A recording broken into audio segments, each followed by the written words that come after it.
Selamat siang, perkenalkan nama saya Andre Reynolds. Sini saya akan menjelaskan tentang psikologi siswa sekolah dasar selama pembelajaran daring.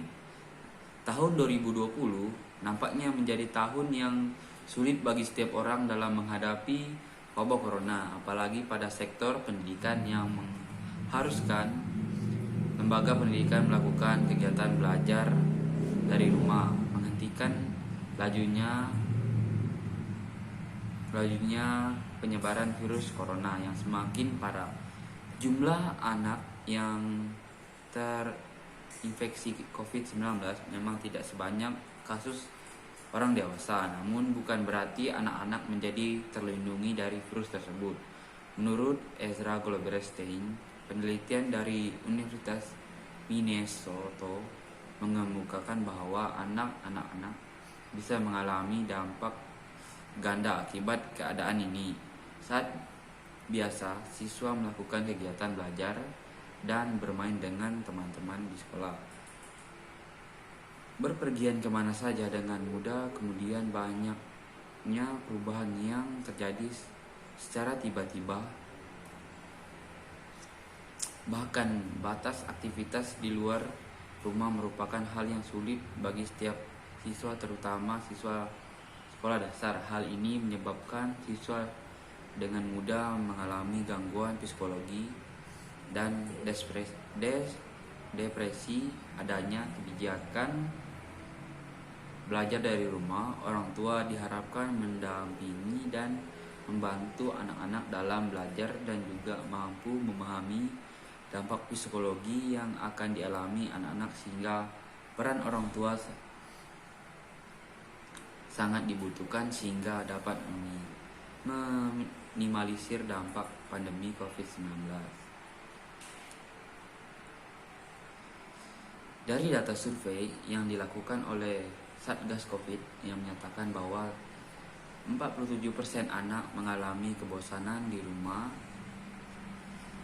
53% anak merasa khawatir akan ketertinggalan dalam pelajaran, 20% anak merindukan teman-teman sekolahnya, 15% anak-anak merasa tidak aman, dan 10% anak-anak merasa khawatir terhadap perekonomian yang menimpa keluarganya.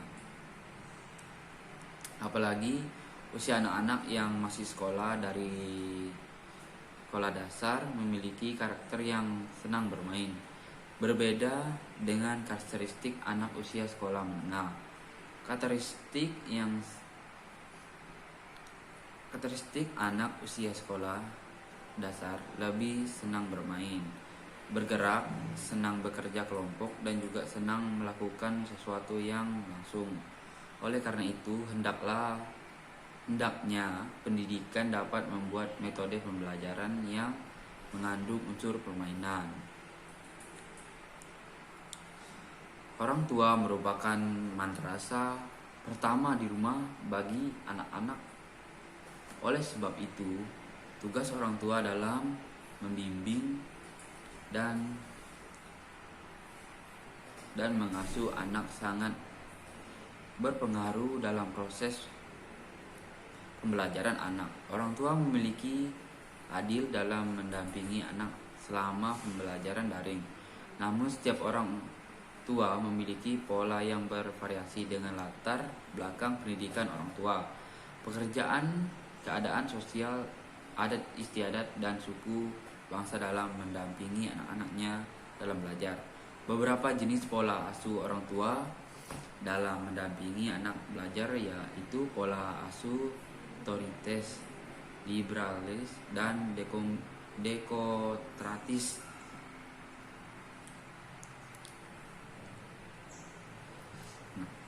Pola asuh otoriter merupakan cara mendidik orang tua dengan cara memaksakan kehendak kepada anak-anak untuk mengikuti aturan yang dibuat oleh orang tua. Pola asuh liberal adalah cara mendidik dengan memberikan kebebasan kepada anak sesuai dengan keinginan anak, sehingga anak menjadi manja, agresif, dan impulsif. Sedangkan pola asuh demokratif merupakan cara orang tua dalam mendidik anak dan dengan friend, responsif dan mengajar anak-anak untuk mengontrol diri. Selain itu, anak-anak yang diasuh dengan pola demokratif dapat menjadi anak yang bertanggung jawab serta mampu mengatur diri sendiri.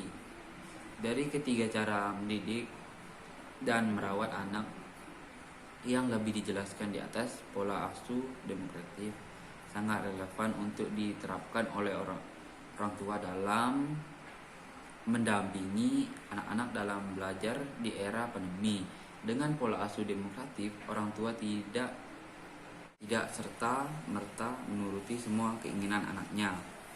Penerapan pola asuh dari orang tua yang baik dapat mempengaruhi motivasi belajar siswa baik di sekolah dasar maupun di sekolah maupun di rumah.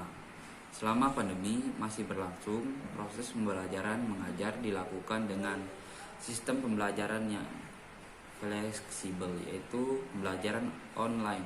Proses pembelajaran bisa diakses dengan mudah melalui media online dengan menggunakan aplikasi WhatsApp, Google Classroom, dan Zoom. Dengan adanya pembelajaran online, aktivitas siswa menggunakan smartphone menjadi lebih sering. Penggunaan smartphone yang berlebihan mempunyai dampak positif dan dampak negatif pada pemakainya. Jika dilihat pada sisi positif, saat pembelajaran online, smartphone merupakan salah satu alat utama untuk melakukan pembelajaran yang menghubungkan aktivitas antar guru dan siswa. Namun dipandang dari penggunaan yang terlalu sering oleh peserta didik membuatnya menjadi ketergantungan pada smartphone. Jika dalam penggunaan smartphone tidak didampingi oleh orang tua, maka anak bisa berlebihan bahkan ketergantungan sehingga menyebabkan psikologi anak menjadi terganggu. Setiap anak memiliki karakteristik yang berbeda-beda dalam melakukan pembelajaran daring. Dilihat dari aspek kognitif, siswa SD berada pada peran operasional konteks, sehingga dalam pembelajaran mereka akan lebih mudah menerima informasi yang kontekstual. Hal-hal yang dapat mempengaruhi psikologi siswa antara lain, siswa sulit memahami materi yang diberikan, jumlah tugas yang diberikan oleh guru terlalu banyak selama pembelajaran daring, merasa sendiri ketika belajar, konsentrasi belajar menurun, dan masih banyak faktor yang dapat mempengaruhi psikologi siswa. Hasil observasi yang dilakukan Yadi Jatra dari S. Neyarni mengenai kondisi siswa SD ketika belajar daring menjadi siswa mudah marah dan jadi malas. Hal ini disebabkan ketika anak-anak sedang asik bermain, anak disuruh orang tua untuk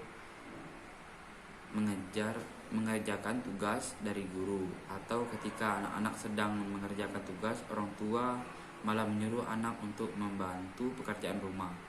Di situ yang seperti ini membuat pola berpikir anak menjadi terganggu hingga menyebabkan anak jadi sering menangis. Kondisi yang terjadi diperkuatkan oleh observasi yang dilakukan oleh Andin Suhardi dan Isyaur Pamela.